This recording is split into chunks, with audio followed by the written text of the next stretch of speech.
All right, we're learning more about the cost of the government shutdown. Many federal workers may be back on the job, but the leader of a union representing about 820,000 government employees told my colleague Errol Barnett many of those people have endured weeks of hardships. Listen. I heard so many stories, and some of them, you don't even want to repeat. Matter of fact, you don't even want them in your mind.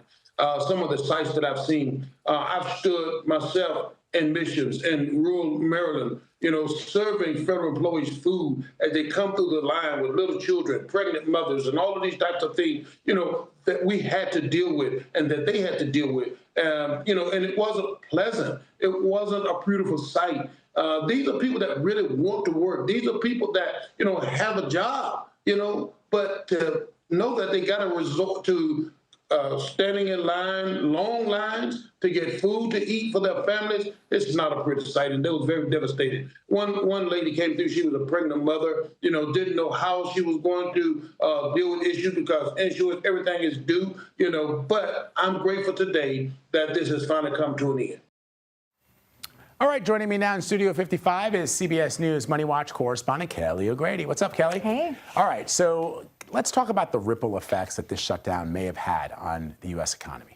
So it's going to be hard to parse that out for sure. We're going to get more data coming in over the next few months because normally you do see a dip in economic activity when this happens, but then you see a rebound. So likely what you're going to see is a dip in Q4, so the fourth quarter GDP, but then more than you would have expected in the first quarter because people get that back pay, they go out and they start spending. The Congressional Budget Office, though, does have an estimate for the lost part of the economy. Like, we are going to lose some of this, some money from this, and it's $11 billion, as you can see on the screen. Wow.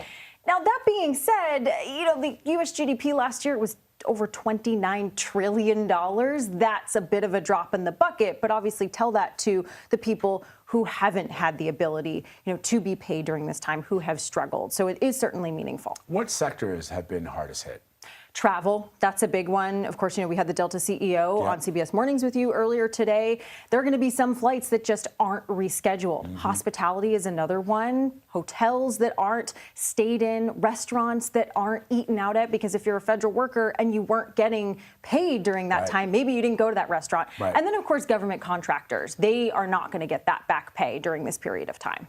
So I know you said it's going to be hard to sort of parse this out. When might we start to see the impact of this? And I guess the question for me is, for example, simple things like that people perhaps are not thinking about when you're looking at the headlines. If you missed your credit card payment, now you've got an interest payment on top of that, and that they don't care that the government shut down, generally, these credit card companies. Well, how do you catch up if you're left sort of reeling from this? It's really tough, especially for those lower income folks that are already feeling behind. The good news is some banks, some credit cards, some landlords, had the conversation and they are giving them some grace. But I think the bigger question in terms of when we're going to see it, we're already feeling it. You're going to see that rebound. But then, I always think about the economic data. Yeah. When are we going to get that? And the Fed, what the Fed's going to do. Exactly. The Fed is going to be meeting again in December. They're not going to have that complete picture. And there's more questions about, are we even going to see a rate cut? Are they just going to hold steady? That's another ripple effect for those lower income folks that are looking for a break on interest rates. Wow. All right. Kelly O'Grady with the hard news for us. Thank you, Kelly. Appreciate it as always.